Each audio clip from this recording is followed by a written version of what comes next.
اشرف علي تنوی رحمت الله علیه تقریر کو خلکو ته تقریر کې وی یو مار وی یو پیر سے ته وی چې ستا نبیت کو لاس نیو کو هغه ورته چې ما نبیت مکوا ته بیا خلک چې او خلک به وای چې د پیر سے نبیت کړی دی هغه ورته وی زه خلک به چې ما خو ترا نبیت کوي صحیح چې بیا یو کو مار لا نو مار خلک نه چیچو نو ما شومان چې مار بولی دو خلک نه چیچو چې ما شومان براغل د ډاګې نه به تمبو یو بل به پیو هغه مار د سره پټ وخت سره کنجیش چې پیر صاحب لاله پیر صاحب ورته دا د سره څه شوی دی وی حضرت تا راته وی چې ټک مور کو د دې حال تر ورسید هغه ورته وی تا د ما د ټک ویډیو وی تا سره پرشم پرې خېلې وی ټک مور کو خو پرش کوا اشرف علي تنوی رحمت الله علیه وی بیبیانو لا ټک مور کوي خو پرش پې کوي چې پرشم پرې دی ټک هم پرې دی یا به هغه مار په شان د سره پټ خطرې نو دا به وای چې د ټوپۍ بورقا هغه وای چې پیشنی بورقا دا به وای چې پیشنی بورقا هغه وای چې پړونه دا به وای چې پړونه هغه وای چې لوپټا ته به وای چې لوپټا هغه به وای چې موپلر بیا به درته مسلې کنه نو ټک مور کوي اشرف علي تنوی رحمت الله علیه وی ټک مور کوي او برش کې کوي کټک ور کوي نو زیع ایسر دی ماتي کی درنا نو ماته وای په خزه کې نزاکت خون کوي په خزه کې لطافت خون کوي د خزه د نازکواله خون کوي د خزه د غفلت خون کوي او په حکمت ور سره کور کې ژوند تیروي او بیبیانو ته وامه خاوندانو ډېر خیال ساتي د دواړو جهانو سردار فرمایي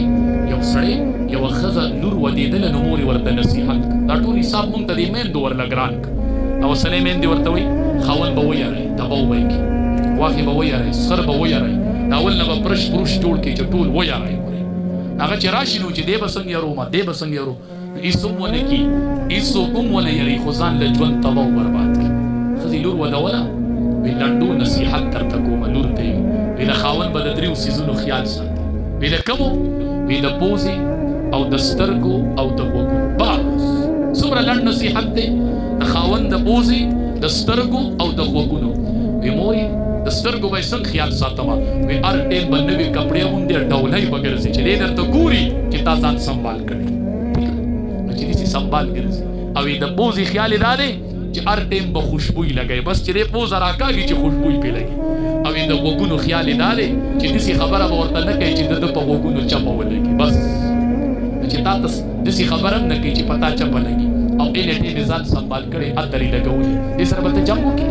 دې سره به هسې بې وجې به خاوند څنګه به دا خاوند جنګ کوي هغه چې واده له ځي او راشي خاوند یې پېژني نه چې راشي یقین وکړه چې موږ ته هم ګرځه ته مېلمانه راغلي دي ډېر خاوندان پردو کې بلې کوټې ته لاړ شي دا مېلمانه راغلي مېلمانه نه وي وایي ښځې نوې کپړې اغوستي نو ته پکې لا لیدلي نه په نوې کپړو کې زینت د ښځې دا د خاوند حق دی دا د خاوند حق دی نبي علیه السلام فرمایي د جنتي ښځې صفت اولنۍ دا دی چې دا به په خاوند عاشق وي دا به په خاوند مینه وي دا به بچي ډېر راوړي بچي به راوړي په خاوند به مینه وي او چې کله تېنه خاوند خفه شي نو څه چل به کوي څه چل به کوي امام الانبیا فرمایي څه نه وامه ښه نبي علیه السلام فرمایي جنتي ښځې صفت دا دی چې خاوند تېنه خفه شي دا به د خاوند لاس راوالي داسې به یې پرې خپل لاس کې ونیسي خاوند ته به وایي د هغې پورې را باندې خوب حرام دی چې د څو پورې ته رضا شوی نه دا خاوند خفه شي نو دا وایي زه به ځان له تهجد وکړم زه به ځان له نن شپه تهجد وکړم څه وامه ستا تهجد منمه خو سار به د عالم نه د تهجد شرعي حیثیت معلومه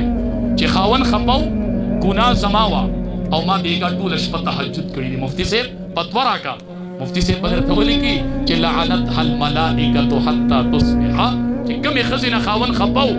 او ګناه د ښځې وه او دې رضا نه کو او شپه پې تېره شوله لعنتها الملائکة حتی تصبح د سبا پورې د رڼا ختو پورې په دې ښځه ملایک لعنت رالي د تهجدو ته ولاړې دی په تا خو لعنت ورېدلی دی ټوله شپه نفلي روژه چې نیسي خاوند نه به تپوس کوي ښه خاوند وایي اجازت مې شته نفلي روژه نیسه خاوند الله یو مقام ورکړي نه به نیسي نفلي روژه وایي نه نیسم خاوند وایي تهجد به نه کوي د تهجدو په ټیم به پاسي او ماله به سر مالش کوي په تاله به سر مالش کوي بس ځکه ته چې مړه شمه ماله به اول د فرضو تپوس کېږي بیا پسې تهجد نشته عن بعلها په فرضو پسې خاوند دی نفلي روژه نشته عن بعلها تاله د تهجدو نه د خاوند چاپي ړومبی ده ځکه د دې خاوند تپوس په د تهجدو نه ورکړي خبر دی رچکه کې به ناست دی برقه به یې په شاړه ولي او تسبیح به ورسره ذکر به کوي زما مورې خورې ذکر مه کوه ذکر مه کوه دا تسبیح په جیب کې کېده خو دا مخ پټ کړه د دې مخ به الله تپوس کوي او د دې ذکر الله تپوس نه کوي د د دې مخ په الله تپوس کی چې دا دې ولې ښکاره کړی دی ژوند وپېژنئ علماو نه ژوند زده کوئ او دا که وصیت وایي وصیت دی که نصیحت وایي نصیحت دی که منت وایي منت دی چې بچي بلوغ ته ورسي فوري ورله نکاحونه کوو فوري ډېر ښکلی ژوند به امام الانبیا کور کې تېرو او نبی علیه السلام وایي وی بیبیانې چې دي دا د ضلع ایسر نه پیدا دي دا د پختۍ نه پیدا دي د څاروو پختۍ هم لیدلې ده کږی که نیغی کږه نه چجم نه ده لیدلې څاروو ده کږی که نه ښه څوک د څاروي چجه څوک نیغولی شي که چا نیغه کړه نو ماته به یې کړي نبی علیه السلام فرمایي دا د پختۍ نه پیدا دي او پختۍ کږی نو دا ښځه به کږی او نه به ورته الي که بلکل یې سیده کوي نو ماته به یې کړي خو سیده به یې نه کړي نو څنګه چې مفتي صاحب ویلي سي په حکمت به ورسره ژوند تېری کله دروغ او کله رښتیا کله د 0 جوړه په 3 زره او کله د 3 هغه د 15 زره دا دروغ جایز دي چې بیبي ته ووایي ښه په لس د 15 زره ولاړ وایي دا مې دله په 10 زره روپۍ راوړه ګرانه جوړه مې دله راوړه دا جایز دي بیبي رضا کوه